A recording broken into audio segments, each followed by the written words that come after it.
మీ దగ్గర ఏమీ లేనప్పుడు మీకు ఉండే ఓపిక, మీ దగ్గర అన్నీ ఉన్నప్పుడు మీ ప్రవర్తన, ఈ 2 విషయాలు మీరు ఎలాంటి వారో తెలియజేస్తాయి. ఈ రోజుల్లో తప్పు చేయడానికి ఎవరూ భయపడడం లేదు. చేసిన తప్పు బయటపడకుండా ఉండడం కోసం మాత్రమే భయపడుతున్నారు.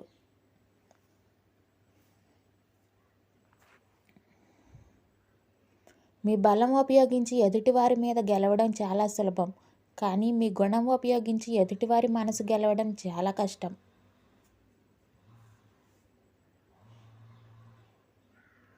మీతో ఎవ్వరూ మాట్లాడకపోతే అది వారి తప్పు. మీరు ఎవరితో మాట్లాడకపోతే అది మీ తప్పే. నలుగురికి సహాయం చేసే గుణం మీలో ఉంటే మీరు ఏ గుడికి వెళ్ళాల్సిన అవసరం లేదు. మీరు నమ్మిన దేవుడే మిమ్మల్ని వెతుక్కుంటూ మీ ఇంటికి వస్తాడు.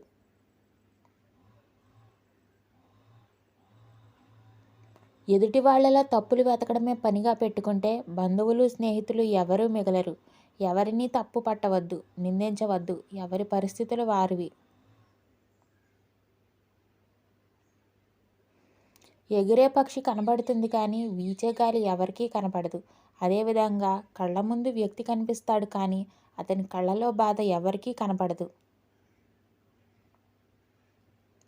మీ నిజాయితీ, ధైర్యం, తెలివితేటలు ఇవేమీ మిమ్మల్ని గెలిపించలేనప్పుడు మీ ఓర్పు, సహనం మాత్రమే మిమ్మల్ని గెలిపించగలవు. నీవు రోడ్డు మీద రాయిలా ఉండకు. ఎవడో ఒకడు తన్నేస్తాడు. ఊరి చివర కొండలా ఉండు. తాకడానికి కూడా ఆలోచిస్తారు.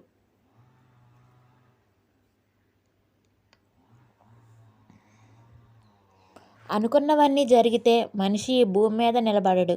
అందుకే దేవుడు ప్రతి ఒక్కరికి ఏదో ఒక వెలితి ఉంచుతూనే ఉంటాడు.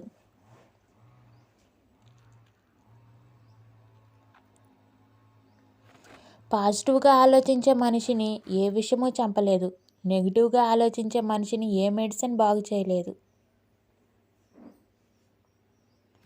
ఏ వ్యక్తి అయినా ఎప్పుడు పూర్తి ముక్కుసూటిగా ఉండరాదు. ఎందుకంటే ప్రవాహంలో ముందు కొట్టుకుపోయేవి సూటిగా ఉండే చెట్లే కానీ వంగిపోయే దర్బలు కాదు.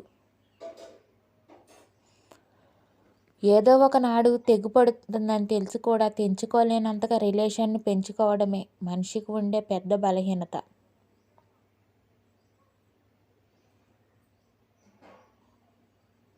ఈ సొసైటీ చెడ్డది కావచ్చు, అడుగడుగునా మోసం జరగవచ్చు.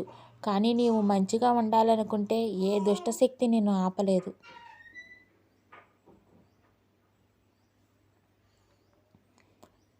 నీ మనసును నువ్వు అదుపు చేసుకోకపోతే అదే నీకు ప్రధాన శత్రువుగా మారుతుంది. గెలిచిన వాళ్ళు నీతులు చెప్తారు, ఓడిన వాళ్ళు అనుభవాలు చెప్తారు. గెలిచిన వాళ్ళతో నీతులు చెప్పించుకోవడం కన్నా ఓడిన వాళ్ళతో అనుభవాలు చెప్పించుకోవడమే మంచిది.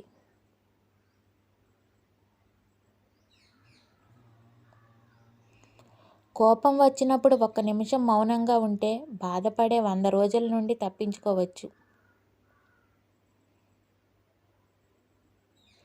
మనం కొంతమందిని ఎంత దూరం పెడితే అంత మంచిది. లేకపోతే మన మంచితనాన్ని కూడా చేతగానితనంలా చూస్తారు.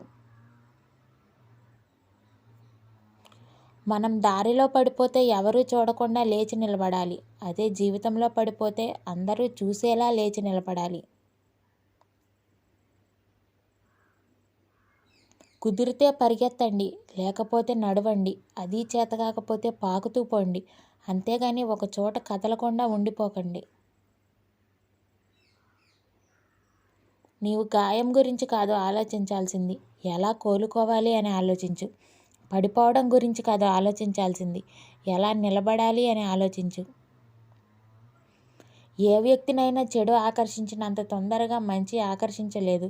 ఎందుకంటే చెడు సుఖాలతో మొదలై కష్టాలతో ముగుస్తుంది.